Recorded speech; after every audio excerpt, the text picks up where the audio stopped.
একটু আগে বিএনপির স্থায়ী কমিটির সদস্য জনাব সালাউদ্দিন আহমদ সাহেব বলেছেন, আমরা সবাই রাষ্ট্রের কাছ থেকে দাবি দাওয়া পেশ করি, খুব স্বাভাবিক, কিন্তু রাষ্ট্রকে আমাদের দেওয়ার চেষ্টা করা দরকার।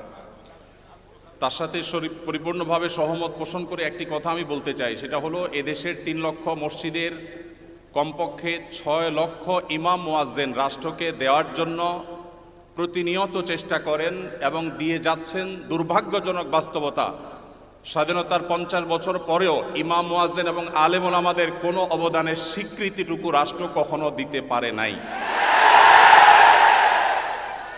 আজও বাংলাদেশের চেহারাকে যদি পরিবর্তন করে দিতে হয়, আজও বাংলাদেশকে যদি স্বনির্ভর করতে হয়, আজও বাংলাদেশের পরিবেশ সচেতনতা সৃষ্টি করে যদি সাফল্য অর্জন করতে হয়, পরিবেশ বিপর্যয় যদি রোধ করতে হয়, যে কোনো দুর্যোগ মোকাবেলা যদি সফলভাবে করতে হয়, দেশের শুধু মসজিদগুলোকে ইমাম মুয়াজ্জিনদেরকে যদি রাষ্ট্র অন করে, ইমাম মুয়াজ্জিনদেরকে যদি সে সুযোগ দেয়, তাদেরকে যদি অন্তত কাজ করবার পরিবেশটা করে দেয়, আমার বিশ্বাস বাংলাদেশের চেহারা পরিবর্তন করতে আর কোনো কিছুর তেমন বেশি প্রয়োজন হবে না।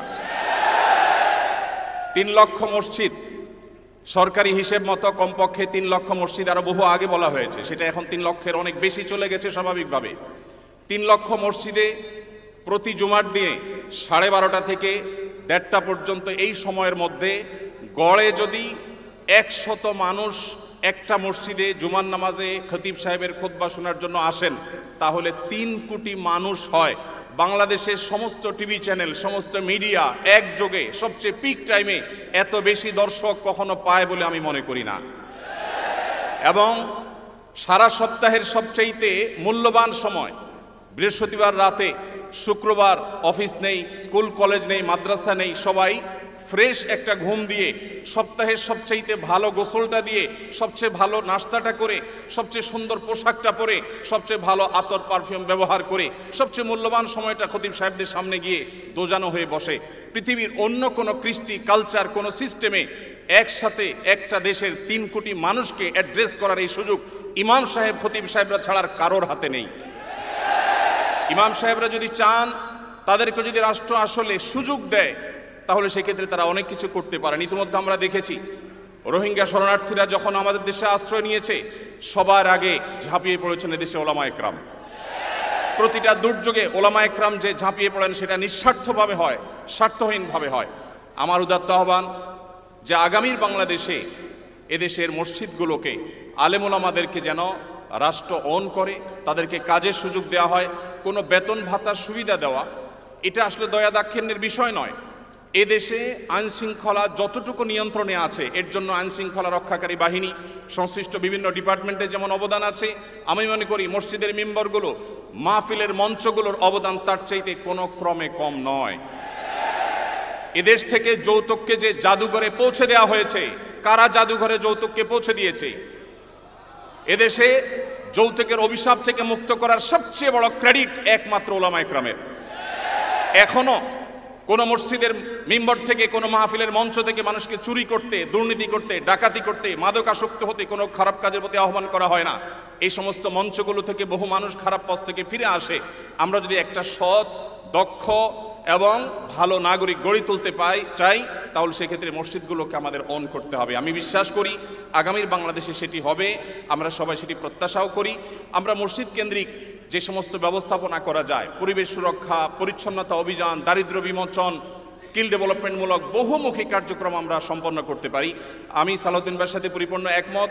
শুধুমাত্র রাষ্ট্রের কাছ থেকে নেওয়ার ব্যাপার না, আমাদেরকে দেওয়ার চেষ্টা করতে হবে। এবং আমার বিশ্বাস ওলামা একরাম সেটা করতে চান, কিন্তু তাদেরকে সেই সুযোগটা দেওয়া হয় না। এদেশের আলেমদের কোন অবদানকে আজ 50 বছরের মধ্যে স্বীকৃতি দেওয়া হয়েছে আমি জানতে চাই। দুর্ভাগ্যজনক বাস্তবতা, সেটি আসলে হয়নি। তো আমরা নতুন বাংলাদেশে অন্তত প্রত্যাশা করি যে আমরা সবাই মিলে, শুধু আলেম ওলামা নয়, সকল ধর্মের মানুষ কাঁধে কাঁধ মিলিয়ে আমাদের এই প্রিয় বাংলাদেশকে আমরা বিশ্বের দরবারে উন্নতির চরম শিখরে পৌঁছতে চাই। আমাদের পরে স্বাধীনতা অর্জন করে পৃথিবীর বহু দেশ এমন অগ্রসর হয়েছে, যেটা দেখে আমাদের কষ্ট হয়, দুঃখ হয়। আজকে ভূমিকম্পের যে ভয়াবহতা নিয়ে প্রত্যেকটা মানুষ আতঙ্কে দিন পার করছে, কি হয়েছে এদেশে? একটি মানুষের জীবন নিরাপদ করবার জন্য যথাযথ ব্যবস্থাটুকু পর্যন্ত আমরা নিতে পারিনি। আমি আশা করি আগামীর বাংলাদেশে যারাই আসবেন আমরা প্রত্যেকে এই ব্যাপারগুলোতে সচেতন থাকব। আমরা দোয়া করি আল্লাহ রাব্বুল আলামিন আমাদের রাজনৈতিক নেতৃত্বকে সেরকম শক্তি, সামর্থ্য, মানসিকতা সব কিছু দান করেন। ওলামা একরামের মূল্য যদি কোনো জাতি দিতে না পারে, তাদের চেয়ে বড় দুর্ভাগা আর কেউ হতে পারে না।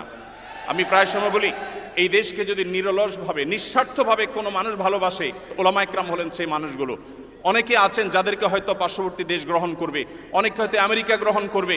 ওলামা একরাম তাদের জায়গা এই দেশ, এই মাটি, ইনশাআল্লাহ তাআলা। তো আমি আশা করছি মসজিদে ওলামা একরাম নির্বিঘ্নে তাদের দায়িত্ব পালন করবেন। আলেমদেরও দায়িত্বশীলতার জায়গা আছে, আলেমরা যথেষ্ট দায়িত্বশীলতার সাথে আমাদের দায়িত্বগুলো পালন করতে হবে। রাষ্ট্রকে এগিয়ে নিয়ে যাওয়ার পিছনে আমাদের ভূমিকা পালন করতে হবে, ঐক্যবদ্ধভাবে কাজ করতে হবে। সেই সাথে রাষ্ট্র আলেমদেরকে ওন করতে হবে, আপন করতে হবে, সেই সুযোগ দিতে হবে, সেই স্বীকৃতি দিতে হবে। আমি আশা করছি আগামীর বাংলাদেশ সেই জিনিসটি হবে। আমাদের সবাইকে আল্লাহ তাআলা সেই তৌফিক দান করুন। জাযাকুমুল্লাহু খাইরা। আসসালামু আলাইকুম ওয়া রাহমাতুল্লাহি ওয়া বারাকাতুহু।